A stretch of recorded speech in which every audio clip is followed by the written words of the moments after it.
Texas Uncle tonight. You're going to start with an update. Update, Mike. An update to the NBA totals draft. Last I, week you were I can't wait. I've been waiting. I know I'm making a comeback. well.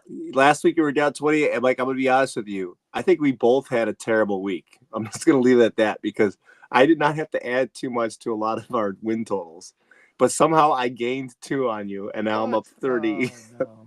Oh no. Back up 30 again. Back All up right. 30 again. So it's not looking promising, Mike. But we'll see where it ends up. We'll see where it ends up. Soon we'll have an answer soon. How what the spread we're gonna have to, that'll determine the spread for next year, and whether our listeners can take you or me in the spread That's the because number. That's the number of top. That's going to determine the number of toppings you get on your pizza. 36. Dear Lord, I don't need that many. I won by 36 last year. Maybe we can just go by groups of 10. If Oh, you're okay. plus 30, that's 3 Uh, toppings. Go so yeah, down. so that's where we're at. So obviously there's a lot to talk about, so we're gonna get through as much as we can get through. We're gonna kind of bounce around a little bit. We'll probably we'll talk a little bit about towards the end playoff picture, probably where we're at on that. I think that probably makes the most sense.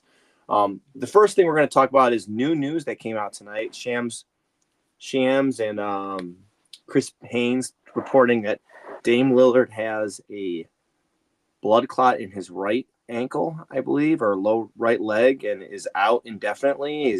He's currently on blood thinners. Um, and obviously, like, his health is the most important thing for him and his family. But this could seriously put a huge wrench into the playoffs because if Milwaukee doesn't have Dame, I mean that team's The, pitiful. the Bucks are cooked, man. Let's put it that way. Listen. I saw a good tweet. I saw a good tweet of highlights of Kyle Kuzma yesterday, Mike. Did you see the tweet that said, "Sometimes I wonder if Kyle Kuzma is playing a different sport"? Did you did you see that tweet or no? I did not see it, but I'll have to look it up at some point. Yeah, I'll send it to you. I'm sure I can find it. But oh man, the Bucks are cooked, and now and once again we'll talk about playoff matches toward the end. But there's no way they can if he doesn't. I mean, it doesn't sound like he's back anytime soon. I mean, blood thinners aren't something that you can just like wean off and be back, right? So I mean, I think he's done for the season. I mean, there's no question that he's out for the rest of the year. I don't see any scenario where he's able to come back. I think what you have to do is, to me, there's 3 layers of this Bucks conversation. The first layer of the conversation is, where is Milwaukee in terms of any ability to advance and even win one round in the playoffs without Dame? And I think it would be safe to say that Milwaukee's short-term prognosis in the playoffs is not good. They're probably looking at, I guess, if they can hold on. Right now, they're sitting in the 5 spot, tied with Detroit. They're percentage points ahead of the Pistons. Can they hold on without Dame to that 5th spot? I mean, they're only 2 games behind Indiana, but it seems likely that Milwaukee is going to finish 5 or 6. And it's crazy to say that maybe the Pistons surpass Milwaukee and then the Bucks fall into the 6th spot, most likely drawing the New York Knicks, although I guess the Knicks have won 2 in a row, but Brunson is still supposed to be reevaluated in a week, which means he's not going to be back in a week. He's probably going to be out significantly past that 1 week. So I don't know what we do with Milwaukee in the short term. I think if you're the Cavs, you almost want to see the Bucks stay in that 4 or 5 spot. Although maybe it gives Indiana an easier series. I don't know. I don't really know what to make of it. Clearly, Milwaukee's chances of being any type of a serious playoff contender have been eliminated at this point. I don't think yeah, there's no way we're taking and Milwaukee seriously okay, as a team that could threaten yeah, the Cavs or the Celtics. okay. So I have to ask you the question. Did you see the Doc Rivers quote?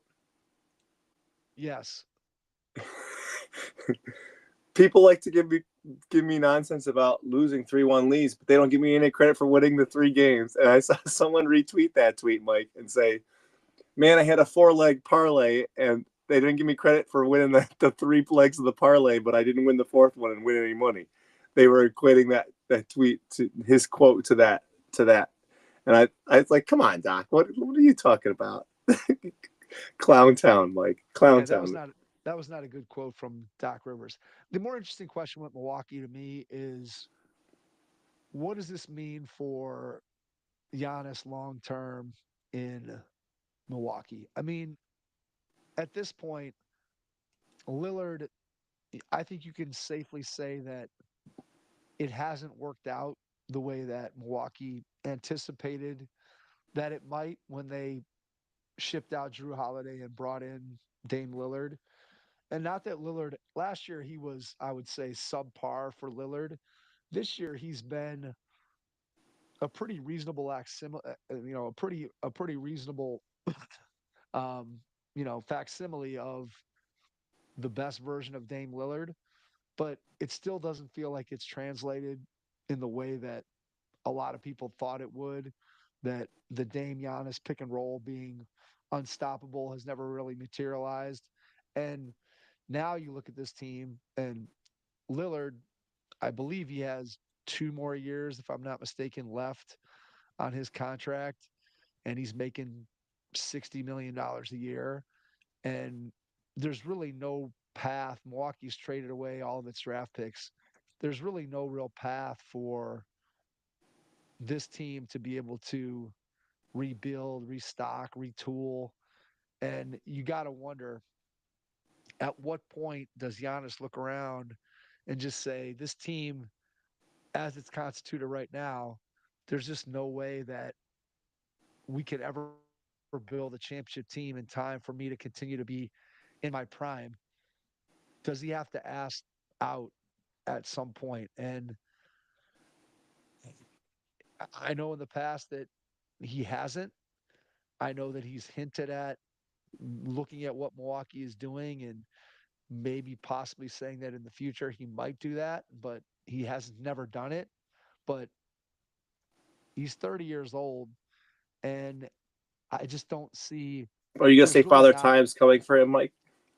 Well, I'm not even saying that, but I think the fact is that there's no path for him to be on a real contender in Milwaukee. If you look at the rest of the Bucks roster, Well, Mike, there Mike, really is. There's yeah, nobody. I mean, there's no, nobody no. young. Listen, There's nobody that you can say, the two hey, highlight, the they're two a guy or highlights I two away. just sent you, Mike. The two highlights I just sent you of Kyle Kuzma on Twitter. Okay. Highlights. This is going to be his second fiddle, Mike. I mean, Brooke Lopez is still serviceable, but he's also old. Yeah. Okay, and like he can only do so many things. There's two great Kyle Kuzma ones. There's a Euro step attempt, and then there's I don't know what the second thing is. So I want you to live react to the two things I just sent you. The Euro Let's see step. let me watch the Euro step. First step was very graceful. Unfortunately, it got blocked, so that was nice. And let me see the other Kyle Kuzma move that we got here.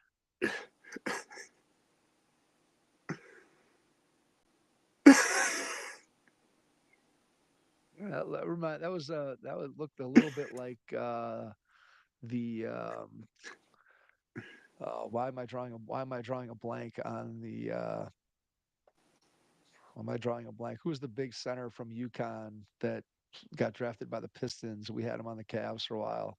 Andre Drummond. Sorry, looked like Andre Drummond. Andre Drummond, a little Andre Drummond in action. Yeah, little Andre Drummond Maybe a little footwork more action. graceful than Andre Drummond. But anyway, Negligible. listen, Not there's no much. way. No, Milwaukee's. You might as well just end it for them. Put them out the pasture. They're done.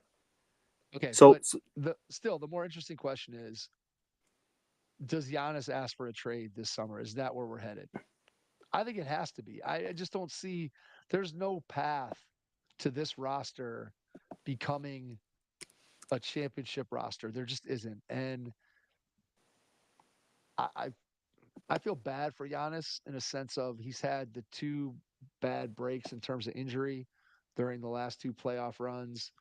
After he leads the Bucks to a title, scores 50 in the clinching game, probably one of the best individual performances in a title clinching game in the history of the league. And then things kind of fall apart for Milwaukee he gets injured in two key spots in the first round of the playoffs 2 years in a row.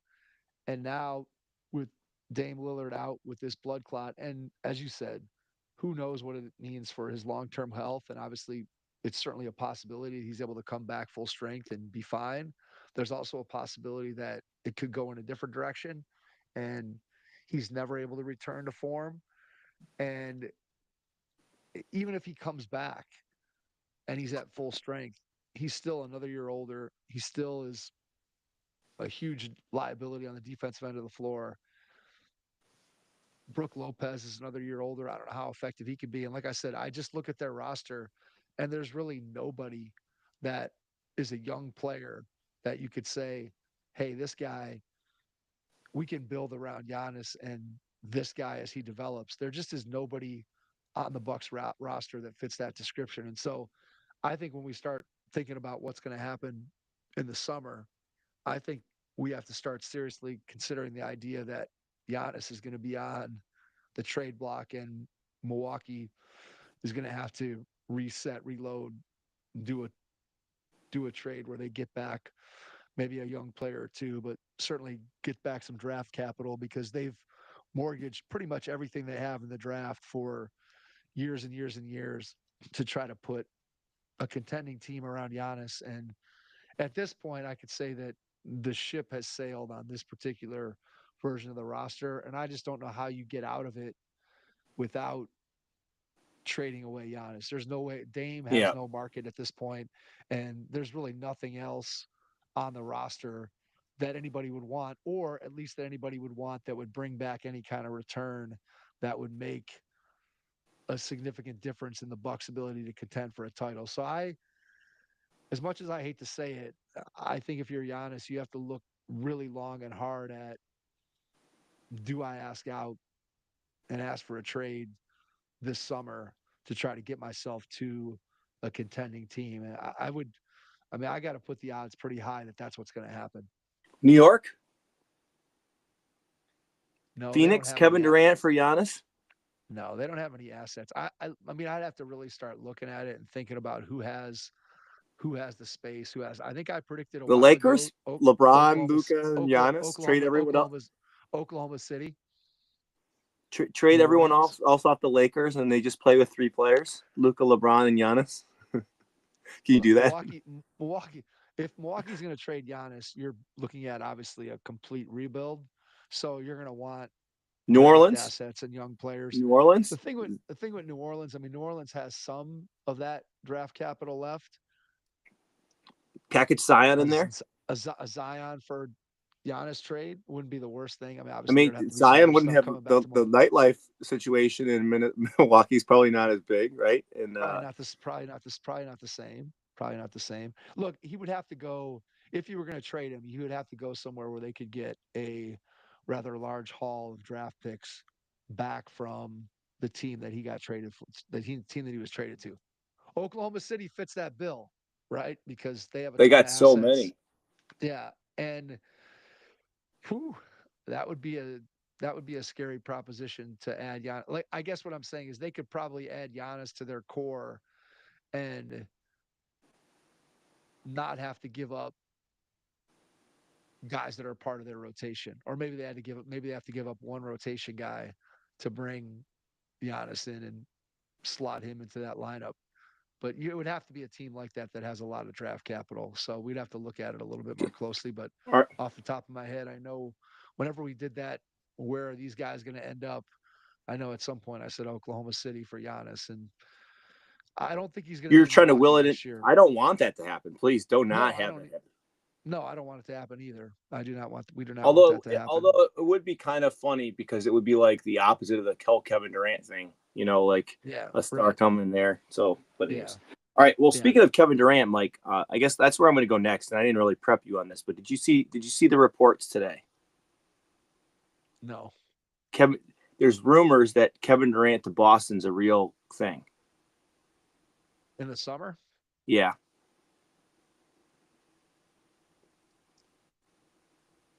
How do they pull that off from a financial standpoint? I didn't get into the nitty gritty, but two separate I don't remember who it was.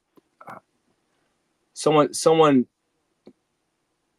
said that they heard from two separate unrelated sources, and it was like a legit person. It was not NBA Centel, by the way. I'm not getting Centelled right now. But two legitimate NBA sources said Kevin Durant to Boston is in play. Let me see if I can find it. But and I don't know what that would mean. I would guess that would probably mean Jaylen Brown's out, right? I don't think you could bring in Durant with the current. I mean, they're as it stands right now, this would be their second year, I believe, in the second apron, and their payroll with a new owner, which I guess we could talk about the Celtics sale a little bit in this context too, but they're slated to have a $500 million plus payroll next year between the actual salaries and then the luxury tax. And so it seems highly unlikely. I don't know how likely it is that they bring back the roster that Well, they okay, have, okay. let alone be able to add a salary like Kevin Durant's into the mix. It You'd was probably be Nick looking. Wright. It was Nick Wright. It was Nick Wright who said it on First Things First, and this is the exact quote. Okay. Two totally unrelated people, both of whom have reputations for knowing things that the other people don't know, have said to me, "Watch out for Durant in Boston. It is totally in play this offseason." I mean, Durant's making 51 million this year. I think he has. I want to say he has 2 years left on his contract after this. I could be. I could be wrong. I'm trying to see if I can find. Trying to see if I can find his contract. You might be better at that than I am. I can never find ESPN. I don't think has. They only have the current I year was going salary sport. there. I go on Sport Track. Okay. Well, maybe you can find it because on ESPN I can always only find the current year salary. So I don't see it as a realistic thing for Boston because would they? I know Jaylen Brown has got to be making a similar salary. What's Jaylen Brown making this year? See what his salary is this season. Okay, Kevin Durant. Because Mike, next year is making 20 or 55, and then he's an unrestricted free agent after that. so you'd have him for one more year. Jaylen Brown's making 49 this year, I'm sure, and his salary I'm sure goes up because at one point he was. I mean, he's not now, but at one point he was the highest paid player in the league. So I don't see why Boston would trade Jaylen Brown for Kevin Durant. Jaylen Brown being 9 years older or 9 years younger, I should say, Well, than and they Kevin have Durant. him under contract for. So Correct. here's the next 4 years of Brown's contract: 53, 57, 61, 65. Now, look, I'm not excited to pay that salary, but if I'm trading it out, I would want to get a player at least of a similar age. I wouldn't want to trade for Kevin Durant. Now, maybe you say Durant. I don't know. At this point, I don't think Durant is an upgrade when you consider both ends of the floor, when you consider that last year, Hey, didn't you put and it Kevin wasn't Durant on your All NBA team over Jaylen Brown last week, Mike? probably did. Jaylen Brown's not having a great year, but again, you're talking about a guy who is already on the team, who's won a championship, who Mike, I'm just giving you it crap, seems man. that I'm just giving it you crap. seems as though no, I know you are, but it seems as though everyone has forgotten that last year when the Celtics won the title, that the Eastern Conference Finals MVP was Jaylen Brown and the NBA Finals MVP was Jaylen Brown. And as much as people have loved Jason Tatum's year, you and I have been talking about it on the pod for years and years and years. I still don't consider Tatum to be at the top of that superstar totem pole. And that was proven when Jaylen Brown won those two MVPs last year in the playoffs. So I guess my point here is that Jaylen Brown in a vacuum for one season, might Kevin Durant be better than Jaylen Brown? And he's probably a better offensive player still at this point in his career than Jaylen Brown is, but he's not as good or impactful at this point in his career as Jaylen Brown is on the defensive end of the floor. Plus, you already have the known fact that Brown and Tatum could win a title together. You don't have any evidence that Durant and Tatum could do that. Plus, I just don't see how you pay the salaries, how it's even possible to make that trade and pay the. I just don't see how. I just don't see how it works. Now, maybe that's a new owner thing, the Boston Celtics ownership structure, the whether or not the new guy, what's his name, Bill Chisholm, comes in and Wick Grossbeck is able to maintain control of the team, as it seems like what he's been saying, that he's been asked to stay on for 3 years. I still don't think it's been confirmed that that's anywhere in the Is it the Mark Cuban actual agreement. situation? They're going to trade away their. Yeah, well, Cuban said the same thing, but that That's what was I'm proven saying. to be false very quickly. This seems like, from things that I've read and heard and seen, that maybe there is a more legitimate agreement, maybe even a written agreement in place that that's the case. But no matter how you look at it, already this new ownership group that paid 6.1 or 6.3 billion, depending upon what the number is, they're already coming into a situation where this team is going to have the highest payroll in the history of the sport when you combine the actual payroll with the luxury tax. And if they win a title, then I guess you swallow that and pay your $500 million in salaries and luxury tax next year. If the Celtics don't win a championship, could that be a situation where new ownership says this wasn't a championship team and we're paying the highest payroll in the history of the league? Maybe we want to do some salary cutting. I just don't see how Durant fits in with the landscape of Boston, getting a new owner, being in the second apron for the second year, all of the things that go along with that in terms of not being able to sign players to the mid-level exception and whatever else those restrictions are. I just don't see that. I don't see it happening, despite what sources might have told Nick Wright. I would be stunned if Boston were to make a move for Durant. Okay. All right. Um. So I guess the next thing we'll talk about, we'll stick in the East one more thing. The Cavs and their West Coast swing. How concerning is this to you, Mike? They've lost 3 out of 4. They're in a slugfest with Portland right now. They're currently about to be halftime. They're up 6. I mean, they've rested people and whatnot, but they've not looked great. They've looked bad at times. Is this just the doldrums of the season? I mean, the thing that I look at, and I had it pulled up, but of course, when I started to look up the um, sport, the contract situation. What do you want to know? Because I got the Cavs Well, stuff like pulled the, up. the Eastern, the records of all the teams in the Eastern Conference over the last 10 games Okay. are not good. Like, no one's like beating. Like here, Boston's 9-1 in their last 10. They've won okay, so 6 in a row. Boston's So 9-1. Everybody else, I mean, we're still over 500, and I know that was coming off a 16-game win streak or whatever. But Cavs are up 60-52 at half, by the way. So like, is this something we should be concerned about? Are you concerned, or are you just like, we're resting guys? We're in the West Coast trip. The longest West Coast trip of the season. This is not evident of the I'm rest of the concerned. season. I'm concerned.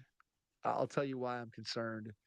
So the Clippers game was a game where that reminded me a little bit too much of the Knicks series from 2 years ago, where the Knicks just completely overwhelmed Jared Allen and Evan Mobley with physicality. And it felt like the Clippers did the exact same thing. Jared Allen had absolutely zero chance on that night of guarding Ivica Zubac. I mean, he just had no chance. Zubac was just moving him anywhere he wanted to on the floor. Allen couldn't get him boxed out. Allen couldn't keep him from getting position. and scoring on him down low. He was completely physically dominant. And then we got a vintage Kawhi Leonard game where it felt like Mobley had a lot of trouble when he was on Kawhi. Not that he was on him all the time, but he was on him enough that it felt like Kawhi sort of was able to physically overpower Mobley, which is still, I think, when you look at Evan Mobley as a defensive player, the one thing that still he lacks to some degree is the ability to deal with that super physical guy who can get him moving backwards and then use brute force to kind of get him out of the way. But I just felt like that game reminded me way too much of that Knicks series where it just felt like the Cavs got physically manhandled. I felt against the Clippers, they got physically manhandled. And that made me think about, well, what kind of matchups could we see in the playoffs that would be similar to what the Clippers threw at them in terms of physicality? In the East, I don't know how. The Knicks certainly are not the same version of the Knicks that we played 2 years ago. Karl Anthony Towns isn't going to be throwing anyone around on either end of the floor. So I don't know that the Knicks fit that bill necessarily. Giannis obviously fits it. I think the Celtics to some degree with Tatum and Brown and their physicality fit that. But I didn't like the fact that the Cavs looked physically outmatched in that game. So that's number one. Number two, I think when you look at the reasons for this 4-game losing streak, one is defensively, the Cavs just have not been good during that 4-game losing streak. Obviously, they turned it around against the Jazz and only gave up 91 points, but the Jazz, A, are horrible, and B, are a horrible team trying to lose. So, yeah, it's nice to get a win, but I don't know that that one really moves the needle in terms of telling me where this team is when you're trying to win a championship. Beating the Utah Jazz in March doesn't equate to winning NBA Finals games in June. But defensively, in the 4-game losing streak, they gave up 108 to the Magic, which that game wasn't really lost on the defensive end of the floor. They more just couldn't shoot it. But the 3 straight losses out west, you give up 132 to the Clippers, 123 to the Kings, and 123 to the Suns. The defense that they played in those games was, I'll just call it soft. And I didn't feel like they competed as hard as they needed to on the defensive end of the floor. Could you attribute that to the fact that you're on a West Coast swing? It's March. When they went out there, they had an 8 or 9 game lead on the Celtics for the Eastern Conference. They had a game up on OKC for the best overall record in the league. So maybe there's some just March doldrums and where's the effort? But I didn't like the defensive effort. So that's number two. And then the third thing that I'm concerned about is where Donovan Mitchell and Darius Garland are in terms of just their game. It feels like both of them have been off for the better part of 2, 3, even maybe 4 weeks. So if I'm just looking at their last 10 games. So in the Garland's last 10 six. games, Just so you know, Garland is 6 of 9 tonight for 13 points in the first half. He's having a good game with 5 right, we'll take it. assists. All right, So we'll take it. Anyway, so my point, in the last 10 games for Donovan Mitchell, he's shooting 32% from the floor. I don't think he's right, And Mike. I don't think this whole groin thing. Just sit on the rest of this regular season. You're not at this point, Mike. Just maybe play him and see, but I would just sit him. Like he's growing. If you look at this number, ever since his groin injury, that's when his numbers start to dive. Like there's no like this week we play Thursday against the Spurs. Sit him against the Spurs. And then we play Friday at home. We play Friday against the Pistons. Play him against the Pistons. He does not need to play both those games. Like there's no reason. Back to back, just sit him. Then Sunday we play the Clippers. Maybe you play him in that game. he's injured. What? If he's injured. Yeah, and I mean he was listed as out with the groin today. It wasn't a rest day. This was a groin.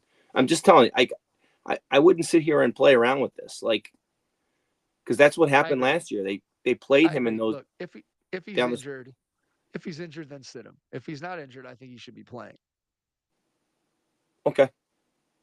because you want the team to be as close to firing on all cylinders as you can. And if you're sitting one or two guys every game for the rest of the season, then your whole entire lineup hasn't played together for 2 weeks or 3 weeks or whatever it is. So, yeah, if he's hurt, you got to sit him so that he can be right when the playoff comes, which is the most important thing. But if he's right, then I think these guys got to play. And I know I've said it to you, and I'll finish the stats here in a second, but I've said it to you numerous times that I just think to punt away the best overall record in the league, and I'm not saying that's what they did, at least not intentionally, but to me, when you're that close to being able to have the best record in the league and secure home court advantage, not just in the conference playoffs, but also in the NBA finals, I think you're stupid to throw that away. And I know I don't think guys they need threw it away, rest. Mike. I don't think No, this I don't wasn't think they were intentional. purposely. I No, I mean, don't think it was. I don't think it was they don't intentional. want to But I be. think you They have don't to. only want to be 4.5 ahead of Boston right now. Okay, they don't. They want to Right. be. Yeah, I agree. But it still comes down to, and I'm not saying that all your starters should be playing 42 minutes like it's a playoff game in order to be able to do that. But I think you should be doing whatever is within your power to be able to secure that. To me, that home court advantage in the finals, you can say, oh, well, you got to win 3 rounds of the playoffs. And the only way it really is relevant is if Oklahoma City's there. Well, yeah, but the chances of that happening are higher than zero. And if I could get the home court advantage by having the best record in the entire league, I would want to do that. And so I don't know what that means. I don't know what that looks like, but I know that if I have a chance to go for it, I'm going to go for it within a reasonable capacity. So I'm disappointed that they kind of kicked those games away because again, we gave up the opportunity. Most likely, I think Oklahoma City is probably going to finish with the best record. They've been playing really, really well, and it seems like they're going to continue on and Okay. end up with the best record. But Okay. so We. anyway, going back to my, I just want to finish and then you could jump in. So my points about the Cavs. Donovan Mitchell's last 10, 32% from the field, 16% from three. So clearly he's not playing well, whether you want to say it's the groin, whether you want to say he's just hit a slump, I don't know. But he hasn't been nearly as good. He is not the Donovan Mitchell of post All-Star break is not a first team All NBA guy in his performance. And then Garland shooting 42% from the field in his last 10 and 30% from three. So clearly at one point, Garland was shooting, I think he was at 40, 40. I'm sorry, he was at 50, 40, 90 at one point in the season. And both of those guys have dropped off from their performance earlier in the year. And if the Cavs are going to win, they need both of those guys to be shooting the ball at a high percentage from three, because obviously those are their two highest volume shooters. So I think for me, the things that made me concerned about this losing streak, just to recap, one, defensively, I feel like the effort wasn't nearly as strong as it needed to be. Number two, you have the performance of Garland and Mitchell. And then number three, just the physicality that the Clippers put on the Cavs made me a little bit weary of the fact that could we see a physical team in the playoffs, and Mobley and Allen just cannot handle that physicality when you have a team with size that can bring that physical play to the Cavaliers. Can we match that with what we do defensively, and can we match it with how well we shoot the ball offensively? And obviously when this team's been at its best, the ball moves. There's lots of guys that can knock down threes. We've said it all year. They don't play bad lineups and have bad players on the floor. But if Garland and Mitchell are both going to shoot 30% or below from three, this team's going to have a hard time winning at all, let alone getting to the NBA Finals.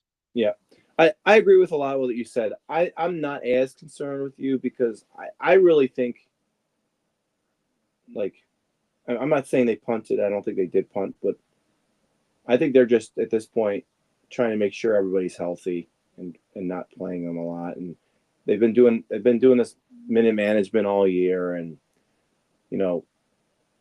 obviously, we've got 3 weeks left in the season, essentially, right? Like the season ends in the 13th of April, so 3 weeks on Sunday, or 2 weeks on Sunday, right?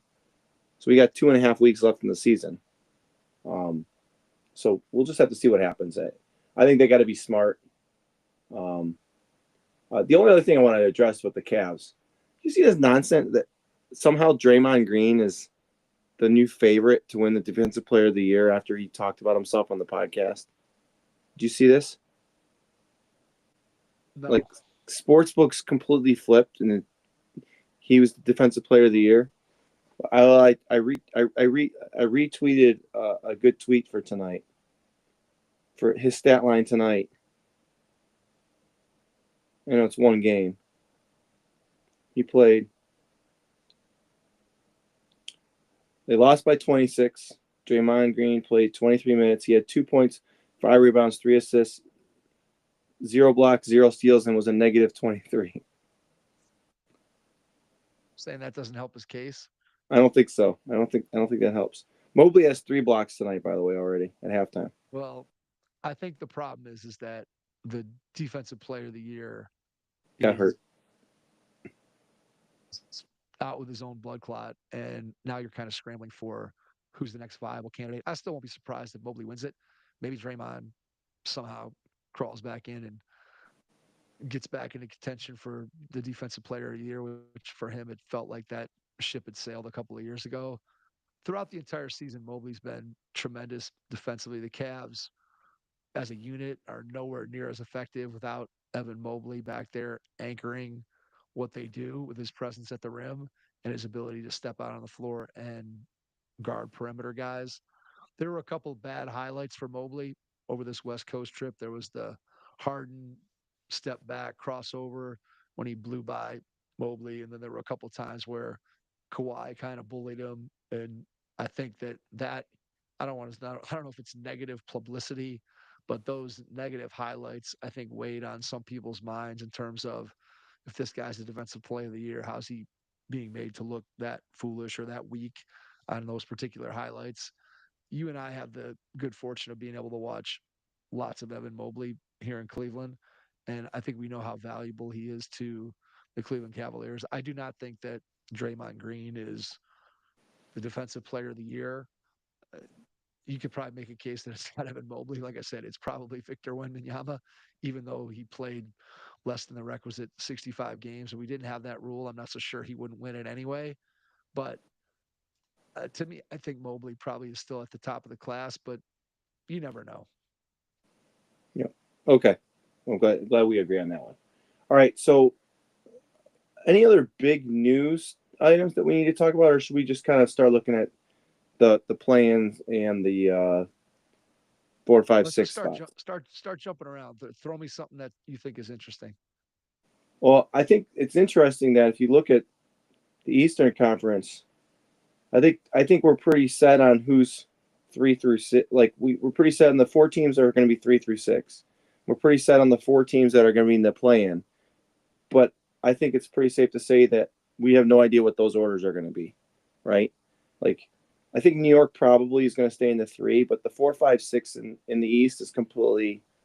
It could be, you could make a case for any of those teams, maybe not Milwaukee anymore.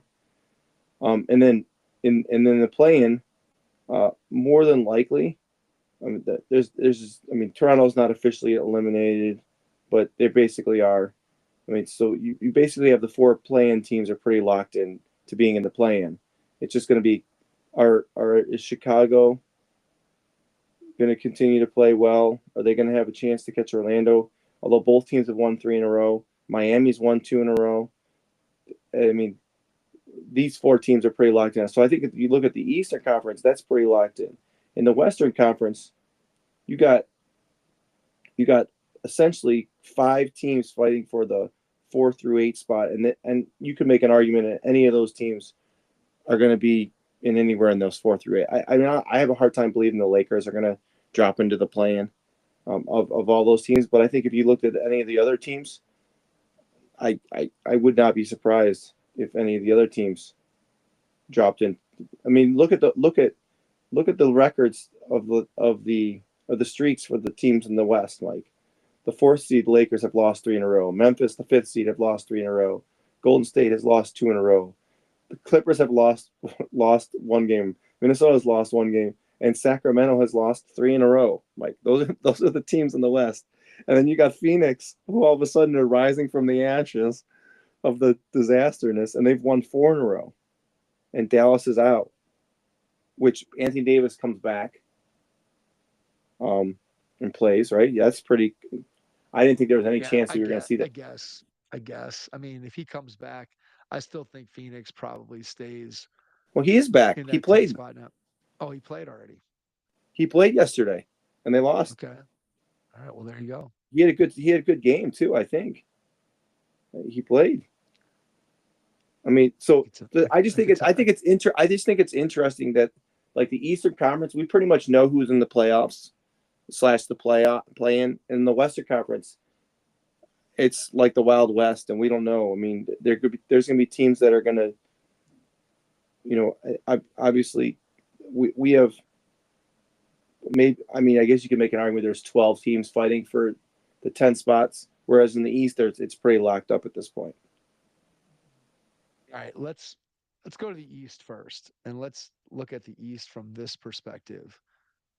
If you could play this out the way that, let's assume that the four playing teams are the four playing teams, which I think is a safe assumption. I Maybe mean, the I don't think order of I don't those think there's any chance anyone else maybe the gets order in of there. those teams maybe the order of those teams changes.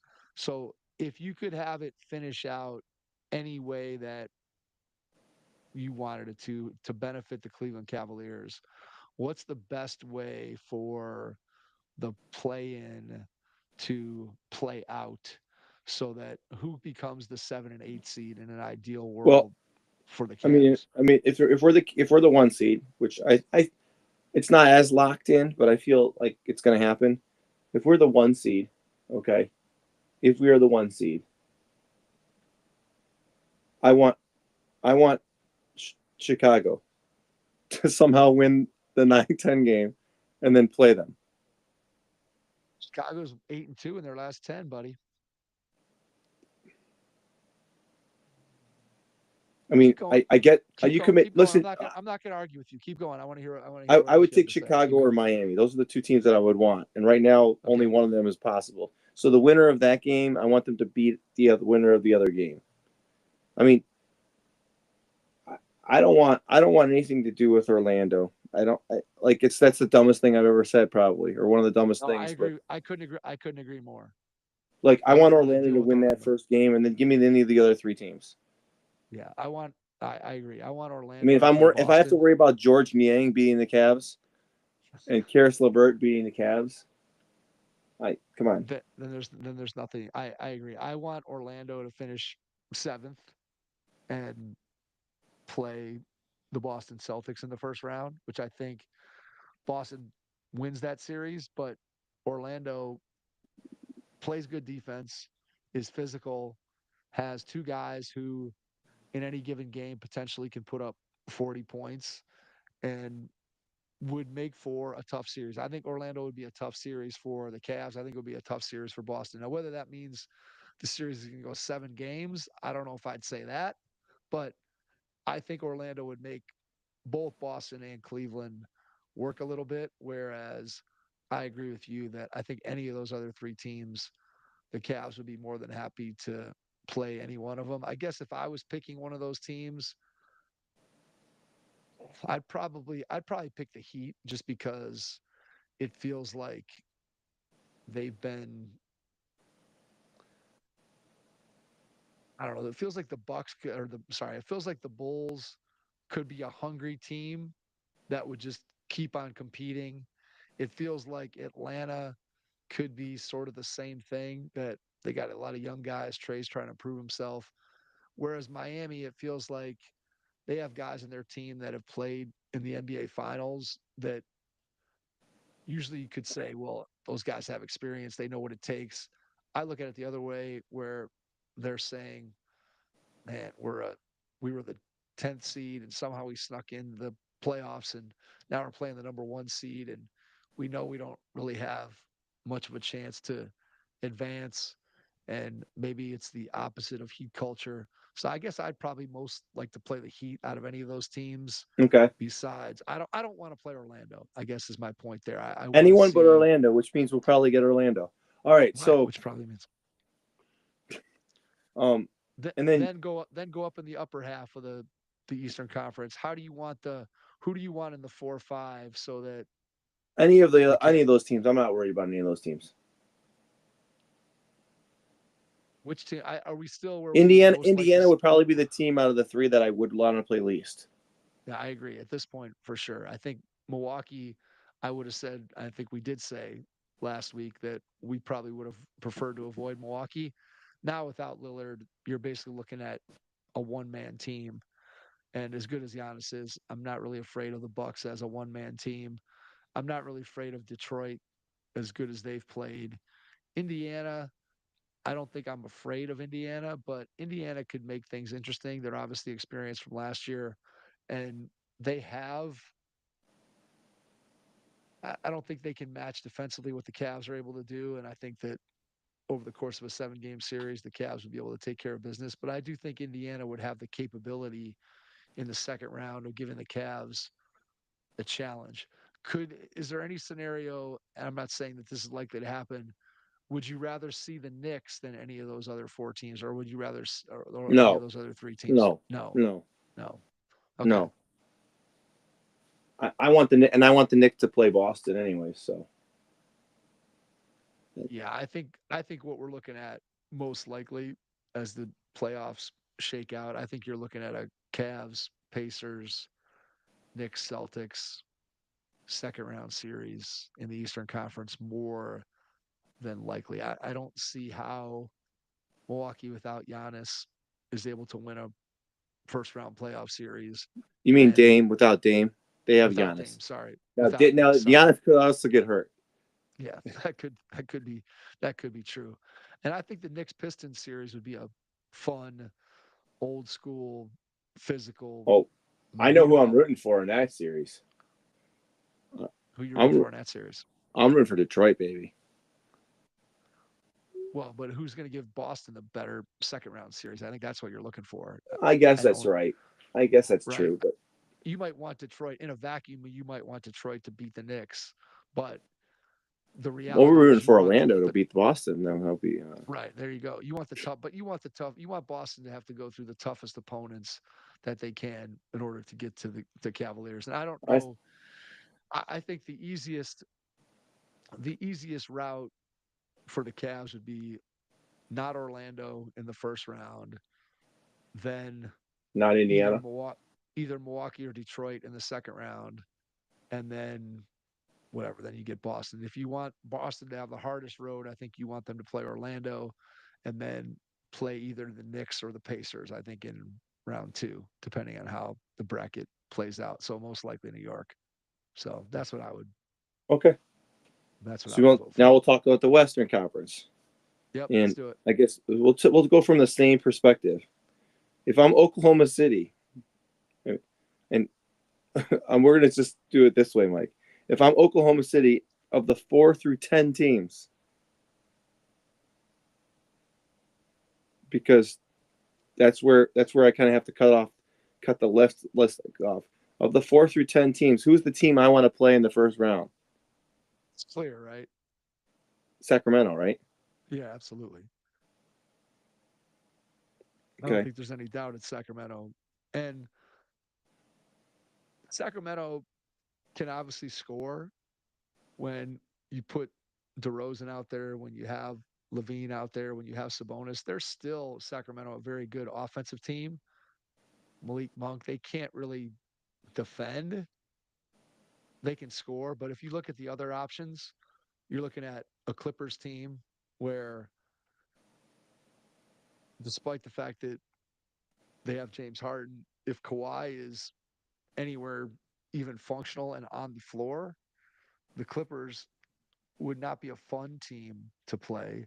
Minnesota made the conference finals last year, and they have a guy. and Anthony Edwards, who's averaging 29 a game and shooting 40% from three, is a menace all over the floor. And then Phoenix, despite the fact that they've been dysfunctional the whole year, you still have to deal with Devin Booker and Kevin Durant, who are probably two of the best, I don't know, 15 offensive players in the league. So yeah, I think if you're Oklahoma City, you definitely want Sacramento to grab the 8 seed if possible. Yeah. So we got that. That's what I would say. I guess let's just rank them in order. Sacramento, then probably Phoenix. Then you want to play Phoenix.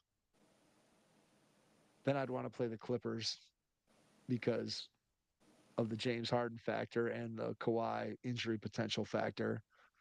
And then least like the team I'd like to see the least is Minnesota if I'm Oklahoma City. Okay. All right. And then in the second round, the team I'd probably want to play is Memphis, right? Everybody's going to want to play Memphis. I mean, we talked about it a little bit last week. I don't know how much jockeying there's going to be and how much teams are going to be able to control how they get to the seeding where they're going to be playing Memphis, not knowing where Memphis is going to finish and not knowing where your own team is going to finish. But yeah, whatever team gets Memphis in the first round in the Western Conference is going to be pretty excited, I would say. I would agree. I would agree with you. Memphis is not scaring me at all. Well, Ja's been is I don't know if he's did Memphis play tonight? They did. They're playing. Yes, they played the Jazz tonight, Mike. Right? They won 140 to 103 without Ja Morant, and they also sustained another injury with Brandon Clark out for the season again, and I forget what his injury was this time, but he is knee. So Brandon Clark out with a knee injury. So I definitely think that any team in the Western Conference in the top 8 probably would be excited if they could pick anybody. If you just look at the top 8, I think the team that every single team, top to bottom, would want to play Memphis. I don't think there's one team that would say that they want to play anybody else, especially who knows what Morant's availability. He's been in and out of the lineup the entire season. So I don't know you can count on him to be out there all the time. And Memphis just seems like the most fraudulent of all these teams. I mean, I seriously think every team in the standings, if they could pick one team, they'd probably all pick Memphis. Yeah. So let's talk about this really quickly. Did you see the Zach Lowe thing?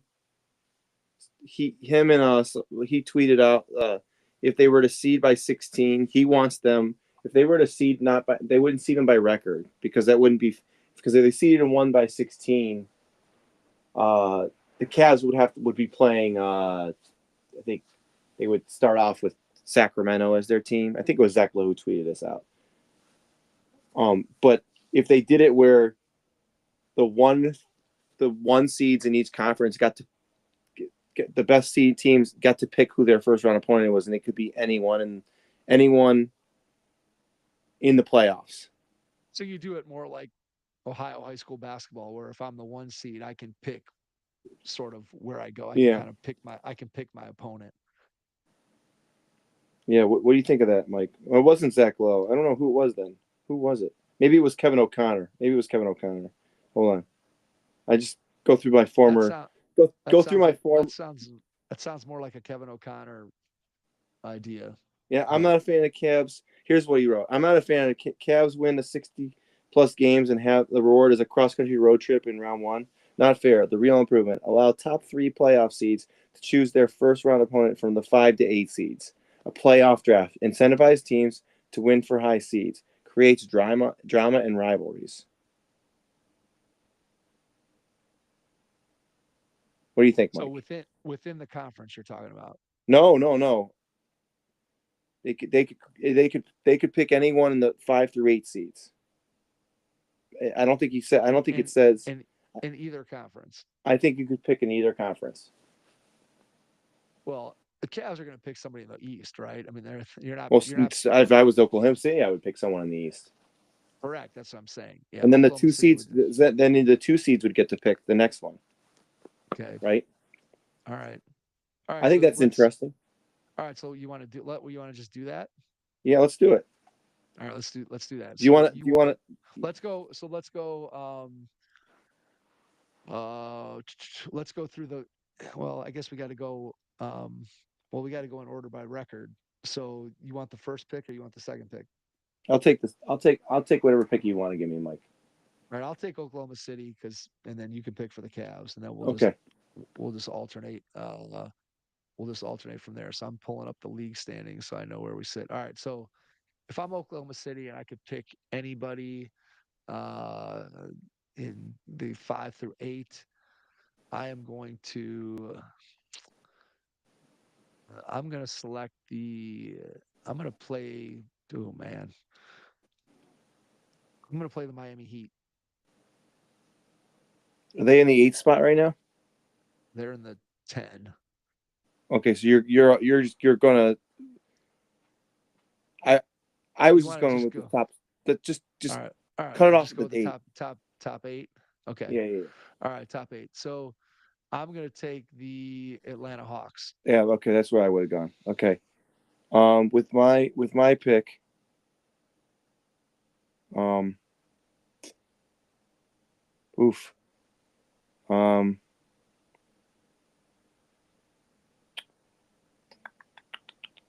It's hard, um, man. it is hard. If I'm the Cavs,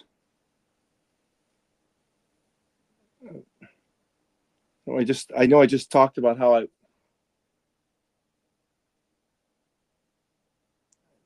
I think if I'm the Cavs,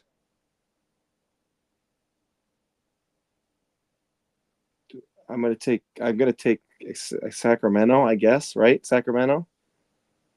Sacramento's 9, baby. Oh, You can't pick Sacramento. You're well, I was breaking your looking own. at You're Kirk breaking your own Goldsberry tweet rules. about them being You're like a dictator, man. You don't. The rules don't apply to you. well. Yes, and it's the world we live in now, baby. I Uh, understand. so wait, who's the 8th seed in the West? Minnesota Who's 7? Clippers. Okay, why?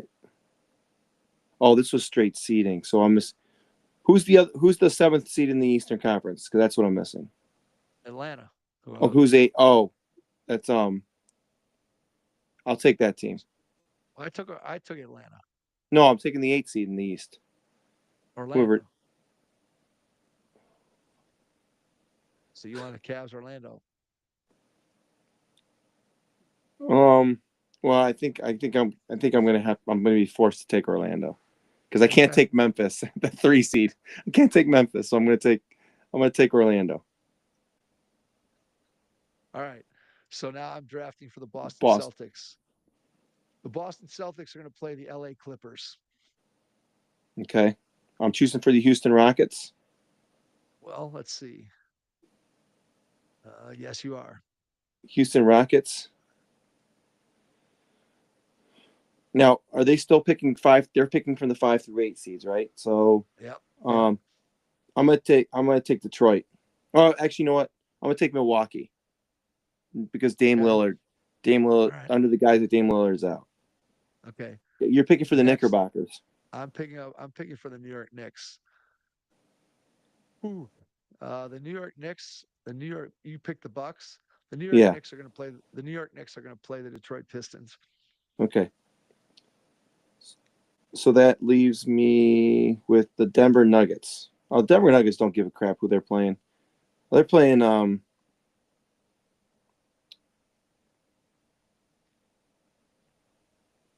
I know who Denver wants to play.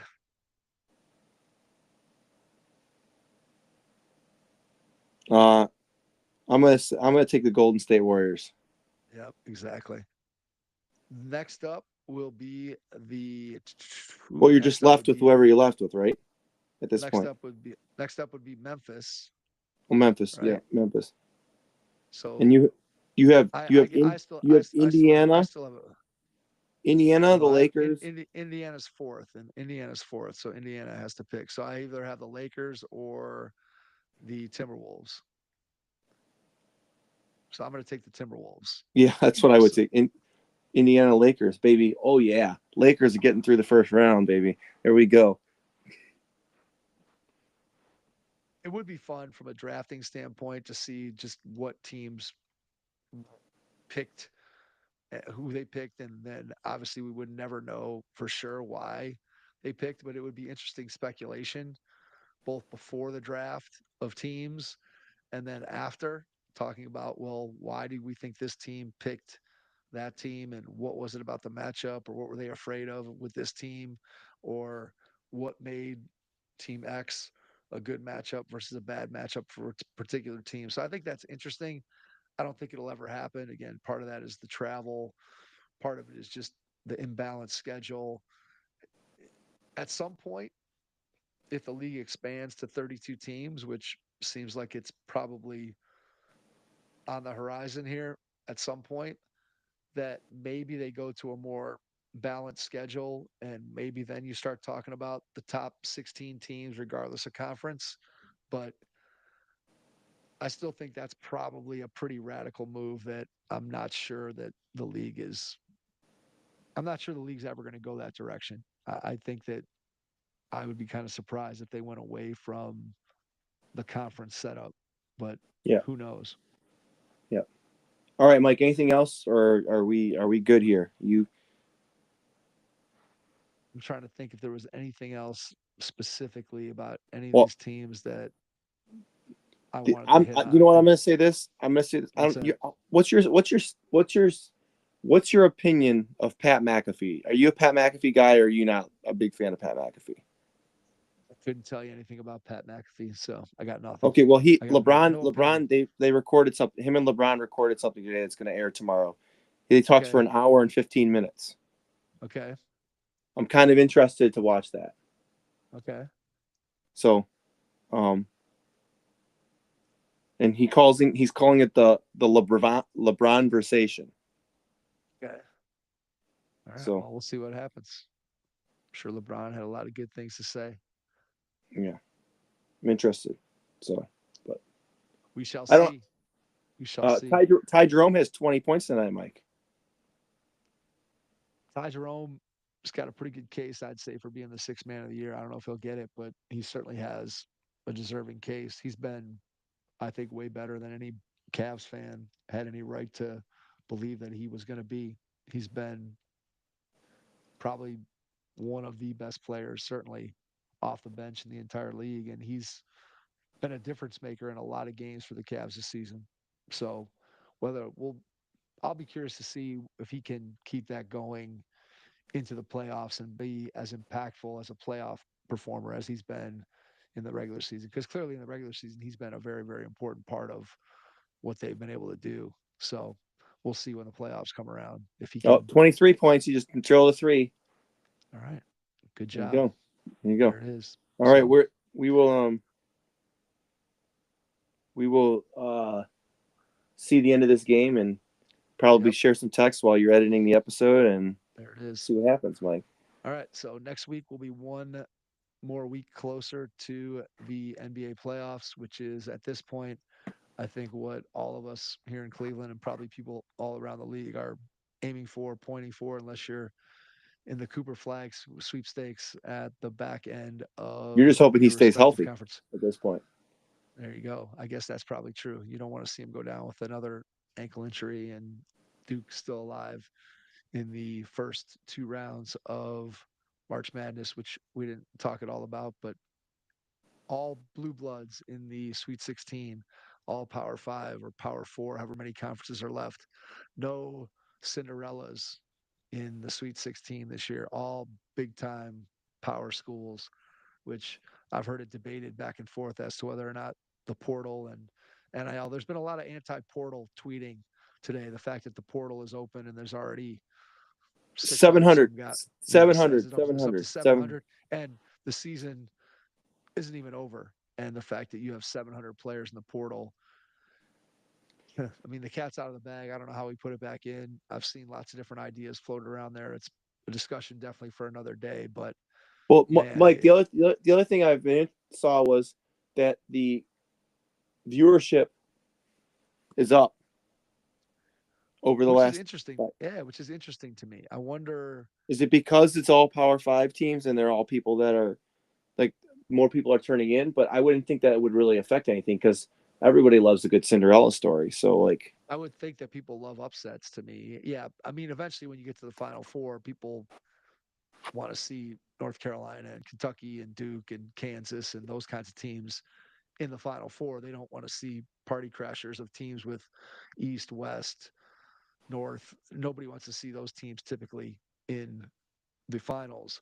But yeah, I don't know. It's interesting that the ratings are up for the NCAA tournament. I have no idea what to equate that to or yeah, why that would be, but who knows? So, discussion for another day. I Anyway, did. Well, that's it. my favorite discussion happened when they do the pregame show and Chuck and them play True TV show or not. And that's Okay. my favorite. That's one of my favorite segments of the year, Mike. I don't know if Okay. you've seen that segment. You should watch it. I saw the one where they were doing the dog mascots. They were trying to identify the dog mascots. I saw that one. But Yeah. I All right, didn't let's leave watch it there, nearly as Mike. What do you much. think? I didn't watch as much yet. I didn't watch nearly as much NCAA tournament this year as I have in the past for whatever reason. So just running around doing a million things and caught some games, but didn't catch a ton. Watch Kent win their NIT game at Stanford. So they're into the quarterfinals, play Loyola Chicago tomorrow. So excited for that. I'll probably watch a little bit Oh of that game no! Oh before we no! start podcasting. Sister Jane is going to be there. Cheering Sister on Jean. loyal. Yeah. So Sister Jean's going to be. unfortunately, I have to root against Sister Jean. So we'll see what happens with the Golden Hopefully Flashes if they they'll can still let you in heaven, Mike. Hopefully if they they'll can still make let it to that happen. the semifinals in the NIT, which as that's I think it's still played in Madison Square Garden. I'm not sure, but that'd be a fun trip for the Flashes if they could make it to the NIT semifinals. So we will see Loyola Chicago tomorrow night, which Yeah. will be tonight when people are listening to the podcast. Anyway, thank you for checking out tonight's NBA episode of the Hoopheads Pod, and we will catch you on our next episode. Thanks. All right. Good work. There it is. All right. Well, um, I I don't know if you've seen the emails about model Mustang thing tomorrow night at the high I've school. seen some. Yeah, I've seen a few things, but So Jake got picked to freaking be there. oh, So that's nice. from. Good for you, man.